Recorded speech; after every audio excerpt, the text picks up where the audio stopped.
আজি ৰাষ্ট্ৰীয় কৃষক দিৱস। কৃষকসকলৰ নেতাৰূপে পৰিচিত ভাৰতবৰ্ষৰ পঞ্চমজন তথা প্ৰাক্তন প্ৰধানমন্ত্ৰী চৌধুৰী চৰণ সিঙৰ জন্ম দিৱস। কৃষকসকলে নিজৰ প্ৰাপ্য অধিকাৰৰ বাবে ভাৰতবৰ্ষৰ ৰাজধানীত কৰা কৃষক প্ৰতিবাদৰ বিষয়ে ৰাইজ জ্ঞাত। তাৰোপৰি অসমৰ কৃষক মুক্তি সংগ্ৰাম সমিতিৰ প্ৰতিষ্ঠাপক অখিল গগৈ সম্প্ৰীতি কাৰাৰুদ্ধ। RTI এক্টিভিষ্ট ৰূপে জনাজাত নেতাজনৰ মুক্তিৰ প্ৰতিবাদত তথা অসম ধ্বংসকাৰী কা বাতিলৰ দাবীত বঙাইগাঁও জিলাৰ কৃষক মুক্তি সংগ্ৰাম সমিতিৰ সভাপতি মহিধৰ ৰায়ে জিলাখনৰ বিখ্যাত নাককাটি পাহাৰৰ শীৰ্ষত এদিনীয়া অনশনত বহে। পুৱা 8 বজাৰ পৰা আবেলি 4 বজালৈ চলিব এই অনশন।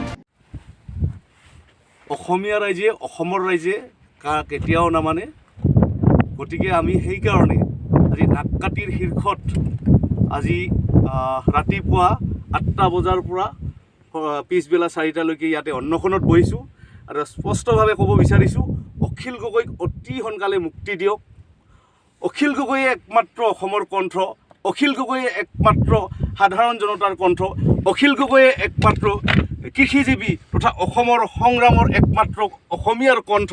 আৰু সেই অখিল গগৈক জেলত ৰাখি মাহৰ পিছত মাহ আজি এবছৰ ধৰি জেলত ৰাখি অসমৰ সংগ্ৰামী কণ্ঠক ৰুদ্ধ কৰিব বিচাৰিছে। আমি কেতিয়াও সহ্য নকৰোঁ আৰু এই অখিল গগৈক যেতিয়া উলিয়াই দিব তেতিয়া অসম চৰকাৰে গম পাব। অখিল গগৈক উলিয়াই দিয়াৰ লগে লগে অসম চৰকাৰ নিশেষ হ'ব, নাপাত্তা হ'ব। সেইকাৰণে আজি অখিল গগৈক জেলত ৰাখি অসমৰ 7-8খন টলগেট স্থাপন কৰিব বিচাৰিছে, বিভিন্ন কৃষক বিৰোধী আইনসমূহ আনিব বিচাৰিছে, আপোনাৰ নদীবান্ধ আৰম্ভ কৰিব বিচাৰিছে আৰু বহুত কাৰ্যকৰী কৰাৰ চেষ্টা কৰিছে। আমি দেখিছোঁ যে অখিল গগৈক জেলত বন্দী কৰি ৰাখি অসমৰ বিভিন্ন জাতিধ্বংসী আইনসমূহ অসমত জাপি দিব ধৰিছে।